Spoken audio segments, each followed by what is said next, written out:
Coming up next on the Normal Network, it's the Cannabis Cure UK weekly news podcast with Greg from Sussex, England, United Kingdom.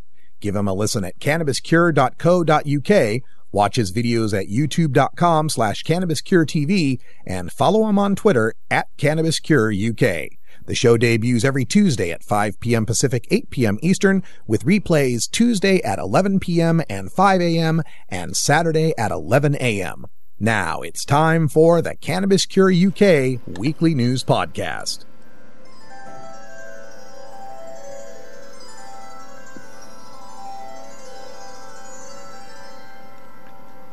Hey there guys, welcome to the Cannabis Cure UK weekly news podcast. This is Greg. It's September the 13th, 2011, and this is episode 20, a tiny little-ish landmark, I guess. This week, as well as hearing some news and exciting clear cannabis law reform updates from the Cannabis Kingdom, we're going to look at some of the little videos I got to shoot this week at Hempfest while attending that in Portland. The Cure US tour is rounding up and the British shores of my homeland are starting to call, and I hear them all. My excitement to return is quite overwhelming at times. This week has been, as usual for me, and as the last 6 months, incredibly epic and always life-changing.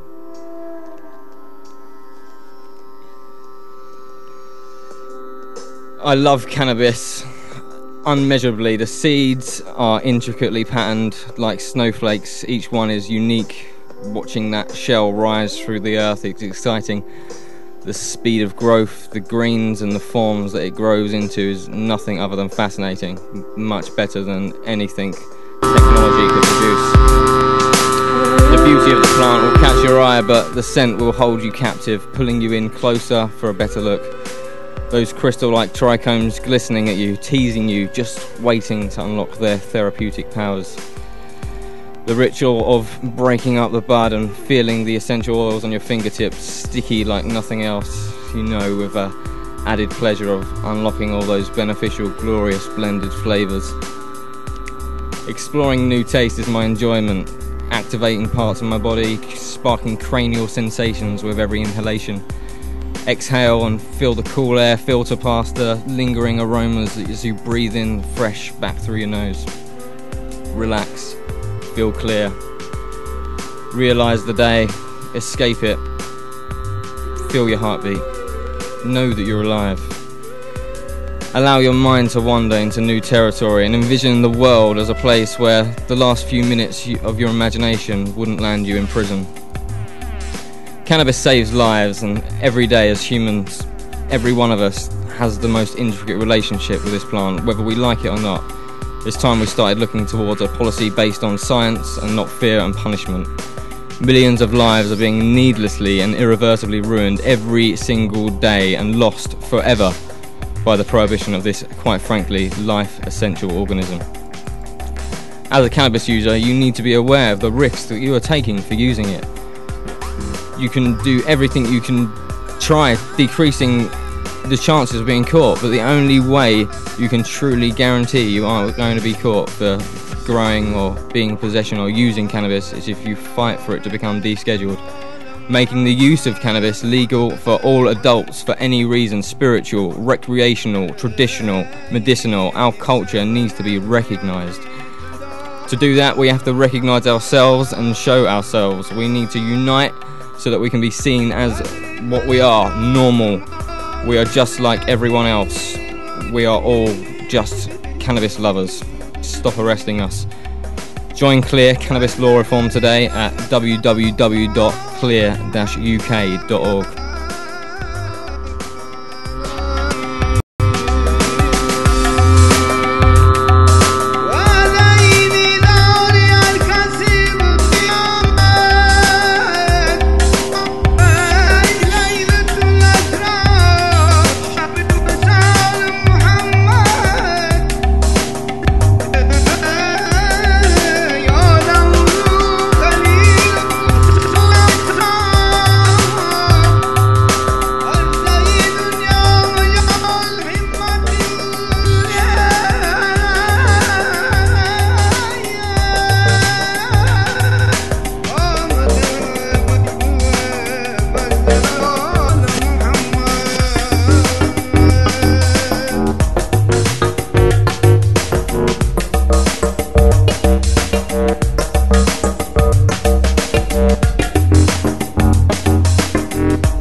freaking out.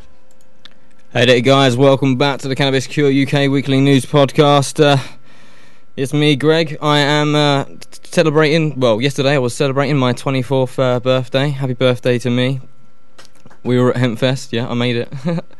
We were at Hempfest for most of the time, and it was pretty epic, I must say. Like I said earlier, I was chilling with Subcool. I'm going to tell you all about that right before the end. If I may offer a slight correction, Hempstalk. Hempstalk. What did I say? Hempfest. Hempfest. But it's understandable. I do it all the time, and I live here. I did just take this dab.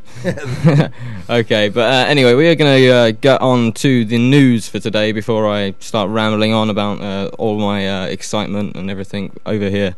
So without further ado, we're going to hear about the expert-backed Liberal Democrats' call for drugs decriminalisation. This one is from The Guardian and is pretty fresh off the press, Tuesday 13th of September. Experts have backed calls to be made by the Liberal Democrats conference this weekend for the decriminalisation of all drugs, saying it would not lead to a surge in drug use. The UK Drugs Policy Commission, which includes Professor Colin Blakemore, former Chief Executive for the Medical Research Council, and Dame Ruth Runciman, former Chair of the Mental Health Act Commission, among its membership, says it backs the broad thrust of the Lib Dem motion to be debated on Sunday. The motion calls for all criminal penalties for personal possession to be scrapped, the introduction for a regulated market in cannabis, and the expansion of heroin maintenance clinics for most furtive users.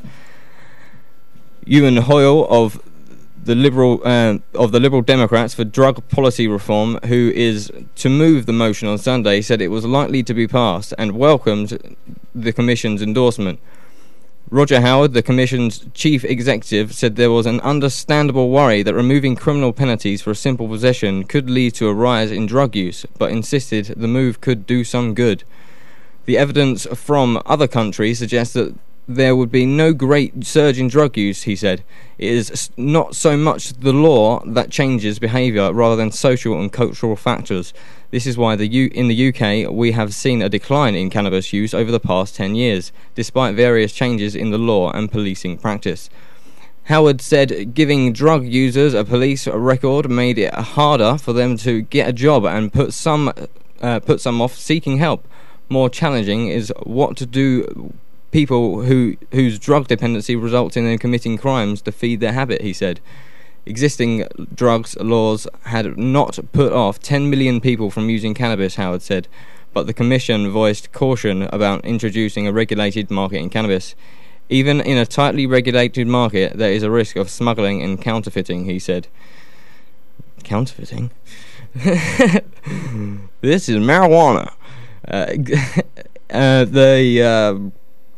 The Liberal Democrats last debated drugs policy in 2002 when the party voted to legalise cannabis and end prison sentences for the possession of cocaine, heroin and other drugs. Hoyle said he hoped the party would take pride in its internal democracy, allowed the membership to select the motion for debate without being vetoed by concerns about reactionary tabloid hysteria. I do not see this motion as proposing radical reforms or as a liberalisation of the drugs laws, he said. I believe we have to fight a war on drugs, as the harms they cause the families and societies are so grave. This motion merely calls for a consideration of whether the weapons that have been effectively deployed in other countries should be incorporated into the UK arsenal, and for the UK to lead the way in considering further restricting the harms drugs can cause through strictly controlling them.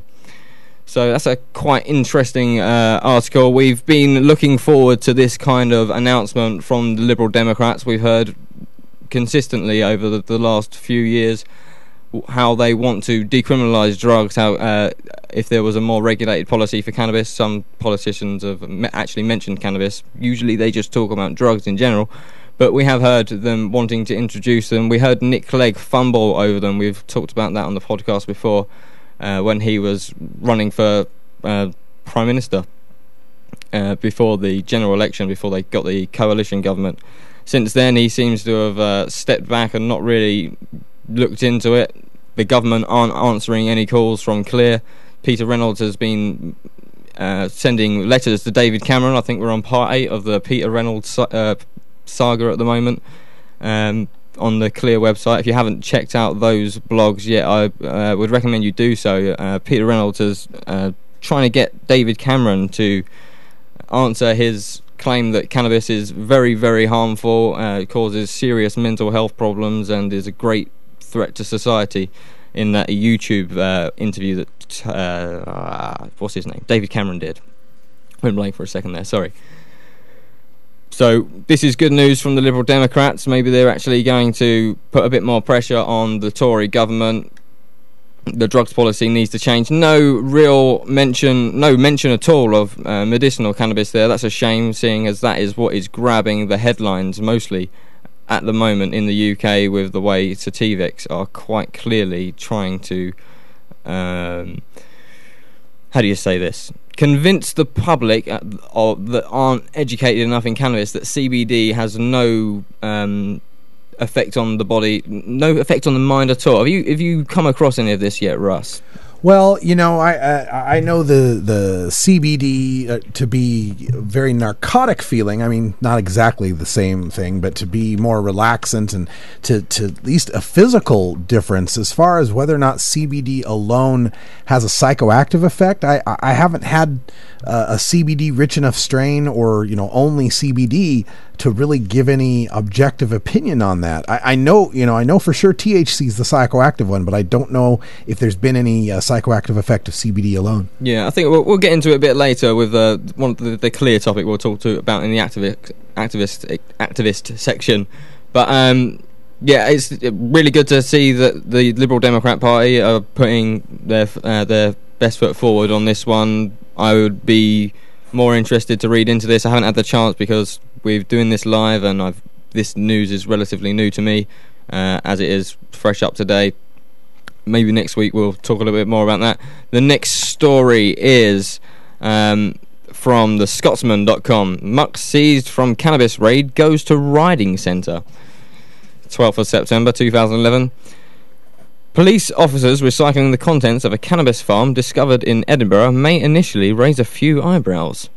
But the force has come up with an innovative way to use 19 bags of soil seized during the raid on the £46,000 drug cultivation by handing them to a city horse riding charity.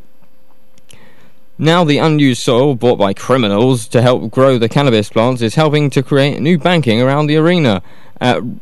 Ravelrig riding for the Disabled Association in Balerno. Organisers at the centre have said they were delighted with the much needed donation and were glad the soil was not being thrown in the tip. The centre even took delivery of the soil while it was still wrapped in evidence bags used to take away the massive haul discovered at the property in Broomhouse Place on South on September 1st. They got rid of it pretty quickly then. Barbara Johnson, organiser at the centre, said, "We received 19 bags of the soil from the police. I expected them to come in B&Q bags or something, but they weren't. They were in these white plastic bags. I think they may have been the evidence bags they were stored in. We were in need of soil, but three bags would cost about £10, so we didn't have the money. A police officer who was involved in our fundraising heard we needed soil, and he spoke to the colleague who came up with this solution. We're delighted." Yeah. Things missing from the evidence locker in a whole new way, isn't it? Yeah, no kidding. "We're delighted and not bothered where it came from. I would have hated to think that this good soil might have been thrown in the tip instead." Lothian and Borders Police has a long-standing relationship with the centre, which provides riding therapy to 96 people every week with learning or physical disabilities. The force previously raised funds by them to buy a horse for their therapy treatments, and one of the force's current police horses, Fife, used to be owned by the charity.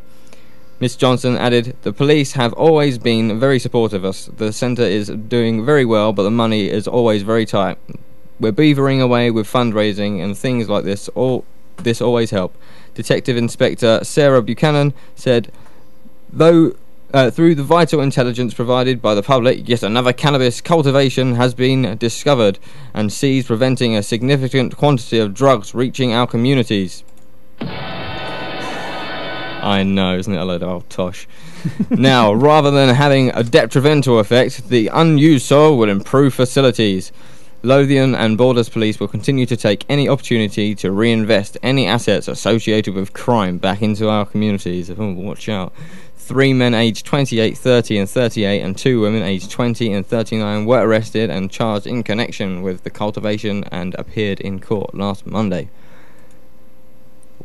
Right, so we've heard about cannabis being taken from growers and burnt for energy to power police stations in England. Now we're hearing their soil, their super soil mix and their Fox Farm bags are being taken down to the local. Fortunate, it's nice that it's a charity and it's being donated for. It is a good use. I'm not going to. It's better than when they burn the cannabis. Yeah, but now they're taking soil down and donating that as well. So they're just. All right, they obviously don't have space in the lockers. England is pretty small, and we're running out of space. All the people that are there already, so we've got to do something with it. I just can't we stop this now? There's so much profit that can be made in growing cannabis. There's a lot of people doing it now. If we let them do it legally, we could get money from it. We can put that into the economy and get out of this deficit. We're cutting money in schools, in the police areas, which is probably hopefully going to help us in the future, which is what the Liberal Democrats are hoping. It will cut police costs. And I've gone off my trail of thought a little bit. It really screwed me up, Russ. I totally understand the feeling. I have been there myself. But you're absolutely right. It's like one of the normal chapters that I spoke to. No, it was one of our podcasters on the Cannabis States of America brought up the phrase "stepping over dollars to pick up dimes" in situations like this. Where we ignore the massive economic impact that we could get from legalized. In your country, legalized hemp you already have to some extent, but from legalized cannabis is just remarkable, and it makes you wonder. Who is it that stands to lose money from that keeps trying to keep this down, to keep this from being fully utilized? Exactly. GW Pharmaceuticals springs to mind. But again, more about that later. They talk about helping disabled people out here. We all know too well in our community how much cannabis helps people with disabilities. The reason I've had to take quite a few oil hits today is because my stomach has been rather unsettled. I've got Crohn's disease, and rather than me running back and forth to the bathroom 3 or 4 or 5 times an hour, which results in a lot a day, I'd rather take the oil hits and have slight short-term memory loss. They want to help out people with disabilities. They can keep letting people grow cannabis. They're already helping people with disabilities by prescribing Sativex in some areas. Why can't we allow people to grow it for themselves? It'll reduce the cost of the NHS, because Sativex is an arm and a leg, and that's what it's meant to be helping people with. Sorry about the pun, but that is for real. Yes. Clark can't use his arms and his legs properly if he doesn't use cannabis, and if he uses Sativex, he can have a pain-free day, or if he continuously uses cannabis or Sativex, he can have a pain-free day. His spasms and tremors aren't there. So the thought that they're thinking they're trying to trick the people who are reading this here that cannabis is purely bad, and that by them donating to people with disabilities, they're in the right. They're quite clearly not still. We have that extra aspect to the battle there in the UK by having, nationalized healthcare like, civilized societies do. And, you make that's a very good point about, if you're going to fund, if this is taxpayer money, if this is a public dole as far as getting people health care, then it's in the government's interest, in the public interest, to provide them the best health care they can get at the cheapest prices. So again, it's another aspect to this argument in the UK that I'm glad you're bringing up, because it's not just, in America we have where we're not reaping the benefits of cannabis, but what our expenditures are in law enforcement pretty much. You have that and these healthcare expenditures that could be how many pills could we get Britons off of if we were allowed to get them the cannabis. I mean, every patient I know out here in the West Coast tells me they use half to a third the pills they used to use. I use one. I use, and rarely, Imodium, just to stop my gut from moving so much. Loperamide. It's an opioid extract. It doesn't do any damage to the liver. I'm fine with taking it. It's cheap to buy. Cannabis does a better job. Sometimes it doesn't do everything it needs to. Can't help that. First, do no harm springs to mind when you're talking about giving people the best healthcare at the cheapest cost. Cannabis. Yeah. And you mentioned that choosing to use cannabis and deal with the occasional short-term memory loss. And, that's something that at least out here we hear a lot from the opponents is about the high and the associated stoniness that might come. Oh, if we could just isolate this chemical and get you all the medical benefit without that pesky high. But to me, we tolerate such a range of side effects for the drugs that we prescribe here in America. We tolerate anti-depression pills that cause suicidal ideation. I mean, so if we could tolerate that level of side effect, I'm sure, having trouble with a news copy, now and then is like something we can deal with, something we can handle, I think. The other alternative is I start taking my steroids again, and anyone who has to take steroids for a long time, if you listen back to my earlier podcasts, you'll know I could get pretty emotional taking those things. I don't want to do it, so this is my option. Yeah, short-term memory loss for the win. Okay, next story. Care worker struck off for cannabis use. This is one from the monmouthtoday.co.uk. A child care worker from Monmouth has been struck off for using marijuana while on duty. The Care Council for Wales has confirmed. Leighton Maxwell Rosser, formerly employed by Greenfields Adolescent Development Limited in Usk, has been removed from the Register of Social Care Workers after being found guilty of misconduct. Mr. Rosser breached the Code of Practice for Social Care Workers by taking an illegal substance while accompanying a teenager and his girlfriend on a trip to Bristol. A conduct committee for the Care Council for Wales heard how he had driven the teenagers back from a concert in Bristol and had attended a residential care home while under the influence of an illegal substance during a hearing in Cardiff. The committee found Mr. Rosser had used marijuana while on duty for his employer and had received a police caution for the possession of cannabis in 2003. It was decided Mr. Rosser's drug use could have potential consequences for service users, members of the public, and for the registrant himself. A spokesperson for the Care Council for Wales said, "We have a duty to maintain confidence in social care services, and it is within public interest to send it a clear message to that such misconduct requires appropriate sanction. Mr. Rosser will no longer be able to practice as a residential child care worker in Wales." That's a real shame, because I bet there's a real need for child care workers all over the United Kingdom. I could be bothered to leave a comment on this one, so I'm going to read that one. I've come into contact with many social care workers that regularly go to the pub for lunch and drink a pint or a glass of wine and then go back to work, like politicians also like to do. This active and contributing member of the community has now had their life thrown away and off track, not because of their own actions, but because of the unmoral and uncivil, very biased laws on cannabis. That's twice now this guy has been discriminated against for his use of cannabis.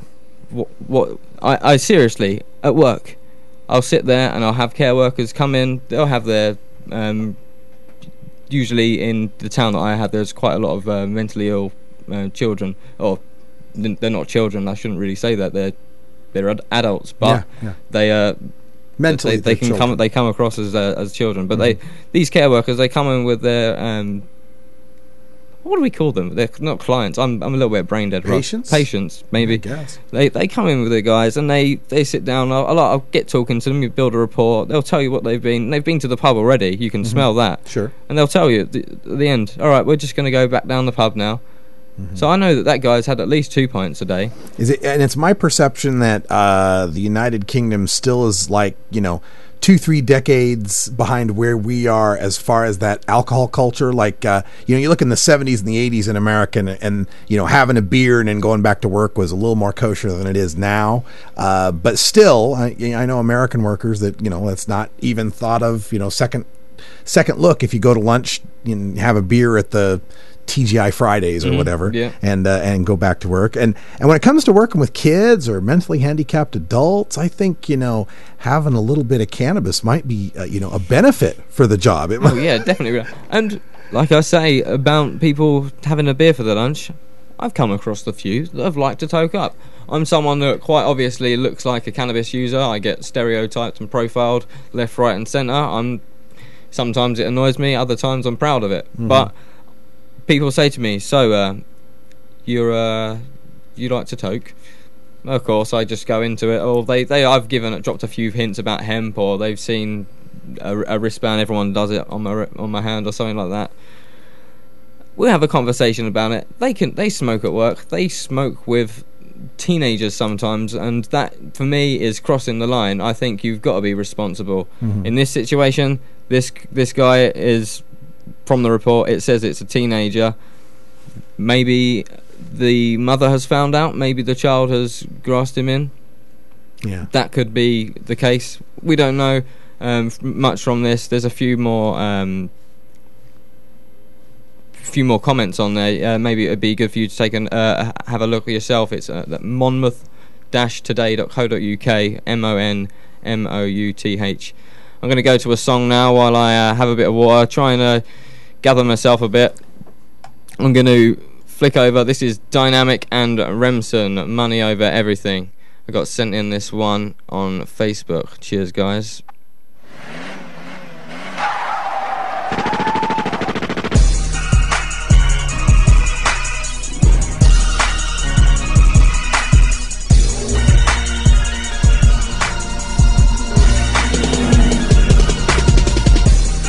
I get it in, then I get it out.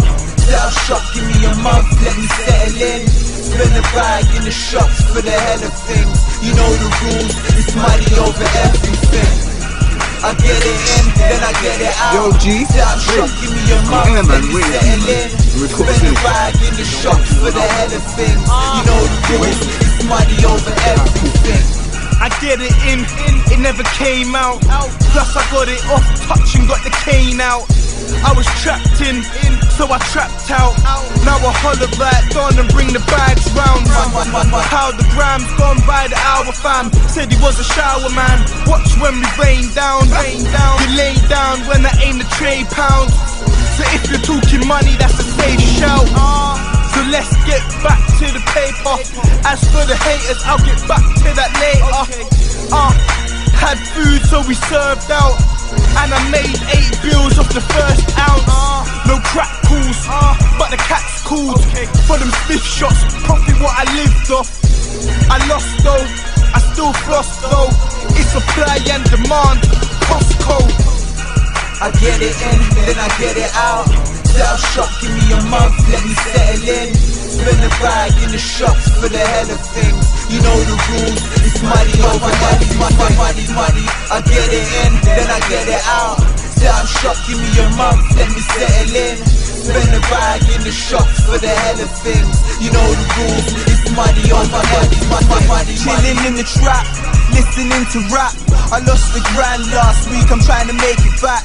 Addicted to pitching, whipping in the kitchen. Yeah, I'm washing up, and I ain't talking dishes. Gordon Ramsay, the cat said the food's delicious. Never had a plan B, and they don't understand me. Always got it handy, ignorant and angry. Get hit with a tray, and I ain't talking candy. Playground bully, taking everybody's candy. Keep thinking I'm pussy and you overstand me. I went the drug route, got a couple guns now.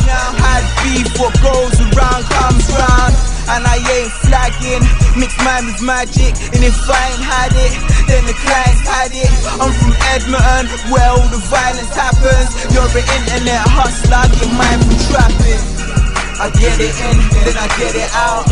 Style shock, give me a month, let me settle in. Spend the bag in the shops for the hell of things. You know the rules, it's money over money, money. I get it in, then I get it out. Style shock, give me a month, let me settle in. Spend the bag in the shops for the hell of things. You know the rules, it's money over money.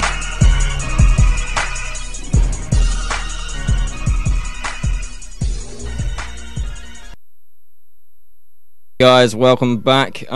This is the Cannabis Cure UK weekly news podcast at cannabiscure.co.uk. You're listening live on live.normal.org over on the Normal Network with me, Greg, Cannabis Cure UK, and Radical Russ Belville. How y'all doing? From Normal Show Live. Feeling a little bit more refreshed now after that tune. Some English hip-hop there. Loving it. If you've got any more tunes, send them in. I absolutely want to hear everything. Folk, reggae, dancehall, dub, whatever, rock. Some great tunes to be heard from the UK. When I was at the SSDP conference, someone grabbed a guitar and started singing a song about Deborah Bell. She is someone who should be known in the cannabis community. Her son, I think his name was William.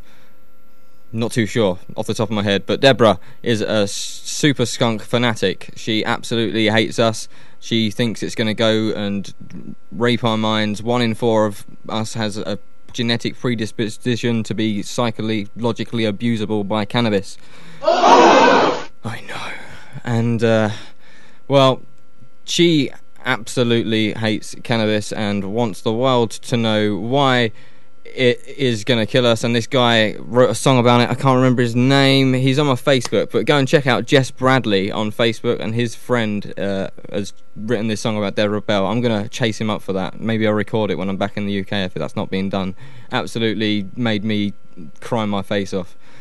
We're in the activist section now, and I'm going to talk to you a little bit about the SSDP while we're talking about Jess Bradley. Stop the Drug War protest at the Tory Party conference on the 2nd of October, 12 till 3. It's in Manchester. Since the Misuse of Drugs Act was implemented in 1971, drugs use has risen by 300% and heroin use by 2,000%. The coalition government's current prohibitive drug policies criminalise up to a third of our population and are hugely inefficient in terms of cost, and fail to keep our children safe from the very real harms associated with drugs and handling over the lucrative drugs market to unaccountable criminals. So what Jess is proposing is that everyone rallies together on the 2nd of October. You can go and check out that event. I'm going to post the link in the description of this, because on Facebook, when you do a page now for an event, you can't actually put a title for it, so I can't give you a short link. Maybe I will get one made up in tiny URL for you and send that your way before the end of the show in the next song for you. Make sure you get to that. It's really important that we get out and show ourselves in numbers. We practice civil disobedience. If we're doing it online and we're doing it on Facebook, no one can see us. Only us in the choir can be really spoke to. I keep thinking of new ways to reach out to community. I've started posting my things on Reddit, and I've started a Tumblr. I can't remember that off the top of my head. It's probably cannabiscureuk.tumblr.com. I want you to follow that if you're on Tumblr. Please share it around, retumble my tweets and blogs on there. It's really important that we reach more and more people of all ages, of all genders, and of all parts of the community. And doing it in public, on the streets, outside a political conference, is going to be a good place to do it. There's going to be cameras there, so make sure you're smartly dressed, you've got your responsible heads on, and you've got a nice sign that says I smoke pot and I'm responsible. Tax it, regulate it, cannabis law reform, clear, cure, whatever you want to put on it. Take pictures, send them in, post them up on the page on Stop the Drug War protest at the Tory Party conference. I'm not going to be there. I'm going to be coming back a few weeks after that. I'm definitely coming back to the UK now. It's confirmed. So bring it on. Thank you, Russ. I am looking forward to that so much. Please take pictures of all these events. I'm want to catch up with all of you. I'll see you soon, Jess. Take it easy. And the next thing I will talk about on the schedule for activism is clear, the Sativex scam. I was a little bit interested to read this. I understand it completely. Peter Reynolds is on a mission, really trying hard to get people to realise that the medicinal use of cannabis needs to be understood implicitly, and all penalties regarding the use of cannabis need to be removed for anyone using it for medical purposes. Head over to clear-uk.org/the-Sativex-scam, and you can find the blog there. There's three or four parts now. The Sativex scam part 1, part 2, and part 2.5. I'm going to read it a little bit for you. This piece, is the 2.5. This has come after the papers have tried to claim that CBD has got no effect on you psychologically at all. Misinformation, propaganda, untruths, and lies. The title of this piece reveals that it is an extra I intended to get to the scandalous untruths being promoted by GW Pharmaceuticals a little later in this series, but events have overtaken me. In the Manchester Evening News, the Daily Mail, the Sun, and the Daily Mirror, GW Pharmaceuticals has been promoting the untruth that Sativex does not get users high, and that patients do not experience the euphoria associated with illegal recreational use of cannabis. Those are barefaced lies. Each one of them will be the subject of a complaint to the Press Complaints Commission. I am also investigating the possibility of complaints to the professional bodies responsible for the accreditation of the doctors and scientists behind the misinformation. There may also be an opportunity to request this false information being provided to investors and shareholders in GW Pharma. I have tried Sativex myself. 4 sprays, the recommended amount, produced a high, easily recognisable as the same effects as from high CBD varieties of cannabis. That's a quote from Peter Reynolds there. It took me less than an hour to obtain the following 5 testimonials from other people who have used Sativex. I am prescribed Sativex, and I can confirm that I get a body high from using it.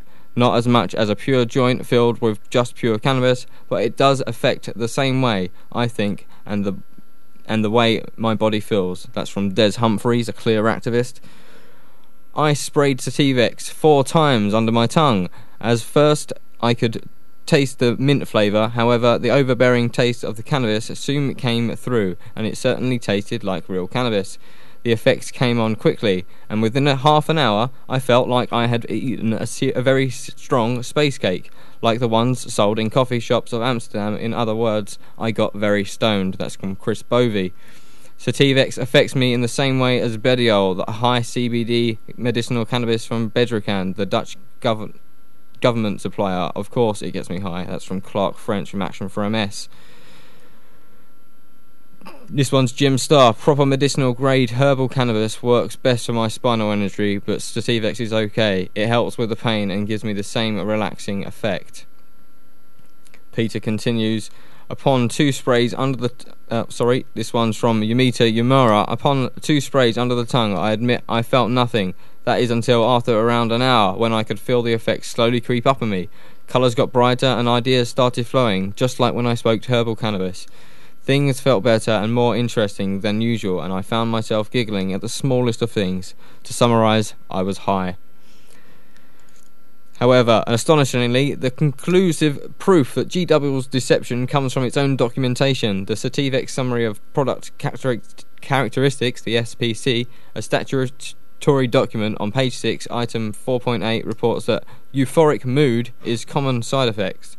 Peter rests his case, and we look forward to part 3 of the great Sativex, or the Sativex scam.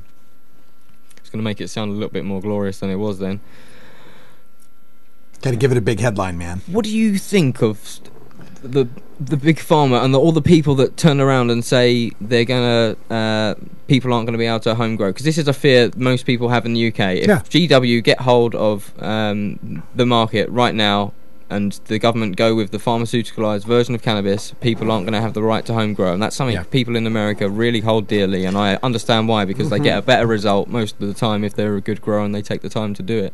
Yeah, it's simply business, like the Tall Brothers saying, and it's a strange little high wire act that they have to play here to say that somehow this is way too dangerous if we let you grow it at home, but it's perfectly safe if we extract it and put it in a spray or a pill or a tincture or something like that. So it's a weird kind of line they have to trod, trying to convince us that we can't handle something that they can make really safe. So it's very strange. And again, the UK has a different situation there, where you have these companies like GW that are so far ahead in the pharmaceuticalization of cannabis. You don't have our FDA and NIDA to deal with, so they've moved a little farther ahead on this.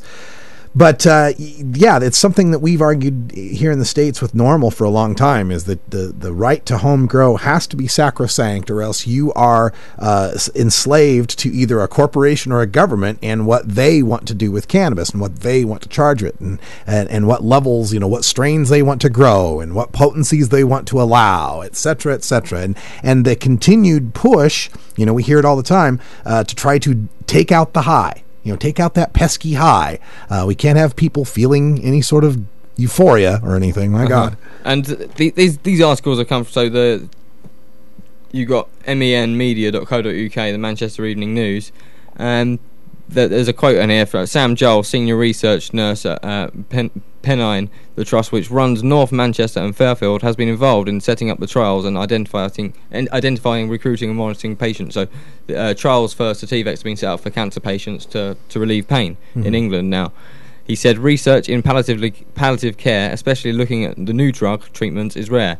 The majority of cancer research is focused on curing disease. Palliative care is an under-researched medical speciality, and the students are generally groundbreaking. Studies are generally groundbreaking. I have been a research nurse for years and have never come across anything like it. It is very important to point out that patients using the spray do not experience the euphoria associated with the illegal recreational use of cannabis. It has passed strict tests of quality, safety and efficacy, and doctors are already prescribing it for multiple sclerosis patients. The thing is, though, is that patients that are regular users of cannabis that are using it at just a maintenance dose also don't get a recognizable high. I know people that are using it so often and so much that recreational dose is just or what most people would consider recreational dose for them is just getting back to normal state. Just getting them to a part where their pain isn't so debilitating that it, when you're in a lot of pain, your brain doesn't work the same way. Your motivations are different. So there's tolerance. There's tolerance that's built up, and again, even if it does cause a euphoria, why is that a bad thing? Yeah, the drug, it carries on a little bit at the bottom. The drug created by GW Pharmaceuticals is made from 2 cannabinoid substances found in the marijuana plant. It's a lot of they're using marijuana a lot in the today. In a UK write-up, that's very odd. I've been reporting this for about 9 months now, and this is quite a phenomenon, I must say. THC and it is made by 2 cannabinoid substances found in the marijuana plant, THC and CBD. THC produces a high, but CBD counteracts it. And because Sativex is an oral spray, the drug is absorbed more slowly than if it was smoked. So scientists say it is impossible to get high from the treatment. Now, that is BS as well. If it's got THC in it, you can get high from it. Yeah, and if you put it under the tongue, which is the reason they put it under the tongue, it absorbs into the system very, very quickly. Anyone around here that's had those glycerin tinctures, whammy! Yeah, sublingually is like second only to inhaling as far as delivery. It's sublingual or suppository. Well, there we go. Absorbs in the same way. If you've epileptic people with epilepsy, same thing. You have to put I think it's a diamorphine tablet under the strip under their tongue or up their backside, and it'll actually just stop their heart for a minute, for a second, or their brain for a second, shut them off, and they'll stop spasming because it's the chemicals in the brain. What it is, so it shuts the brain off for a second because it gets there so quickly. Yeah, you made me think of those little strips. I believe we've got somebody out in California that makes those for cannabis now, right? Excellent. Yeah, those little mint strips you put on your tongue, they stick to the top of your mouth. And this is amazing, the developments that we have had out here just in the medical marijuana era, 15 years since Prop 215, all happening in a semi-quasi-legal market. Mm-hmm. Imagine how far we'd be and how much we'd developed in a legal market where we would recognize and allow people to develop not just the cannabis strains, but the way that we use them. It's an absolute crime. I was talking to Subcall the other day, saying, think of all the strains we must have lost just through prohibition. Not that they've been bred during prohibition, but natural land races, all the genetic diversity that we must have lost. And he said, well, hell, I've lost strains. There's a few that I wish were still around, but they're gone, and you can't do anything about that. Yeah. We made mistakes.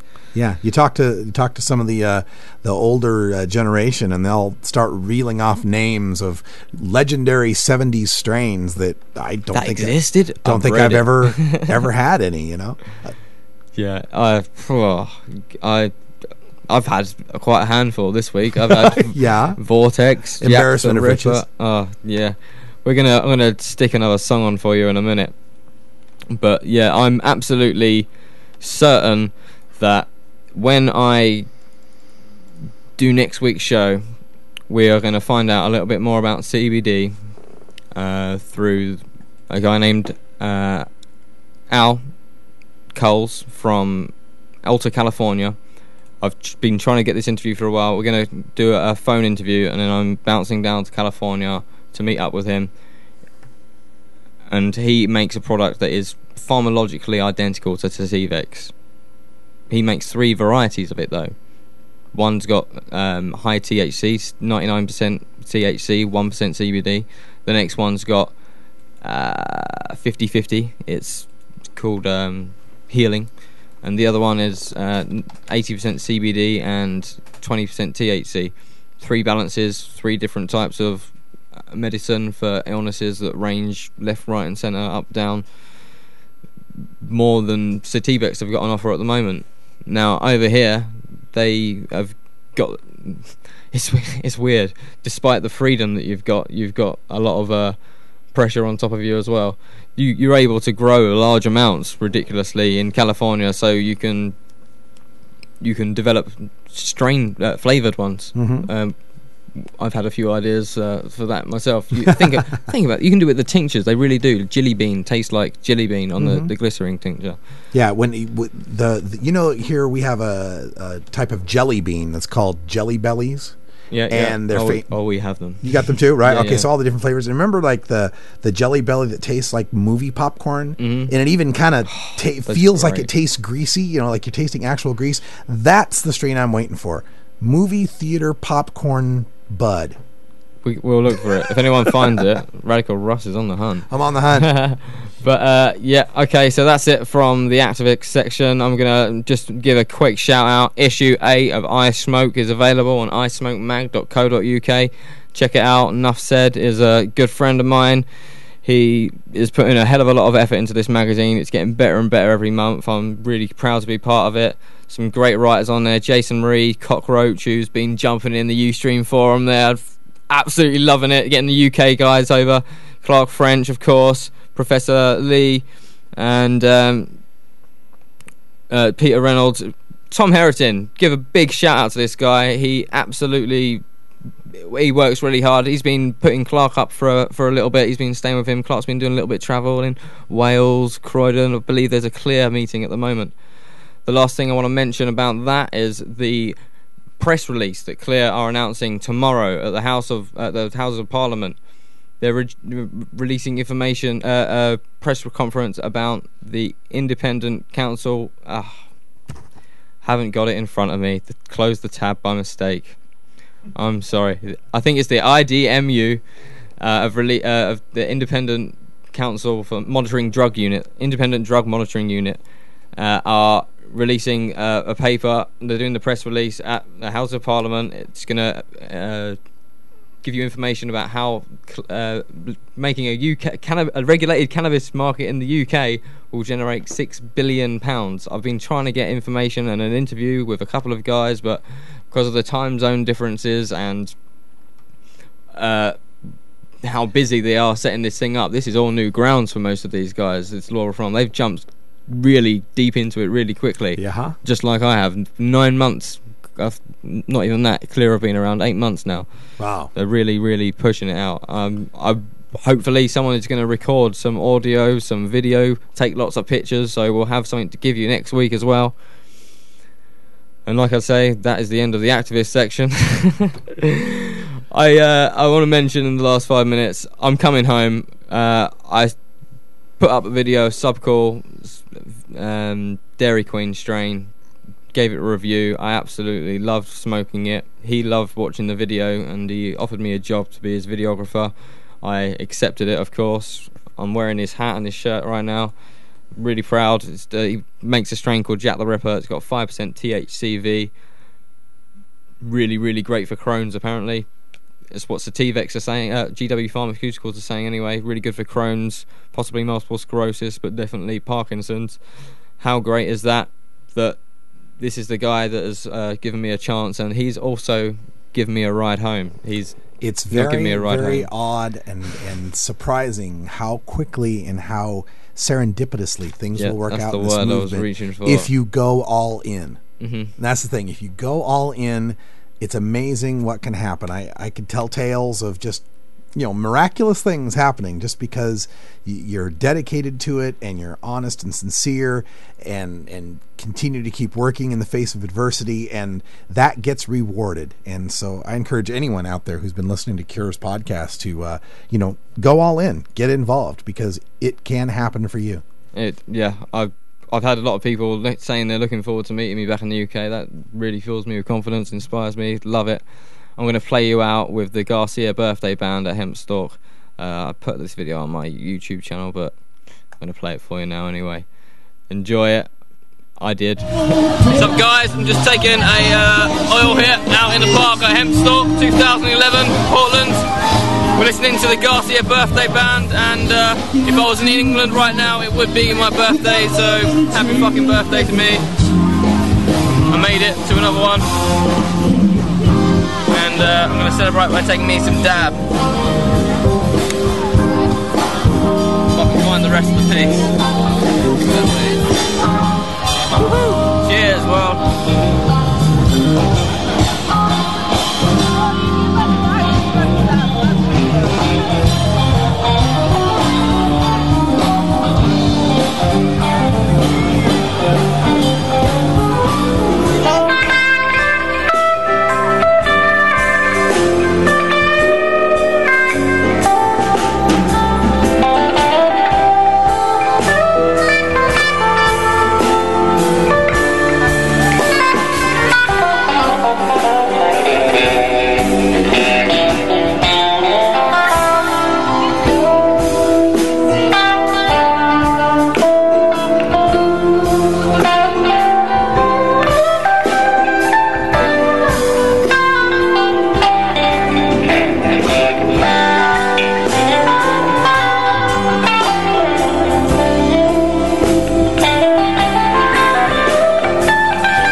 I just want to give a huge shout out to Subcool and Team TGA Genetics. They are having a whip round at Northwest Ski Bum. Thank you very much, dude. They're gonna get me enough money to get my ticket home. I'll be back in about a month. See you at the conference the debate in October 18th. Peter Reynolds versus Peter Hitchens at Manchester University. I'm gonna do it. Salford. See you later, guys.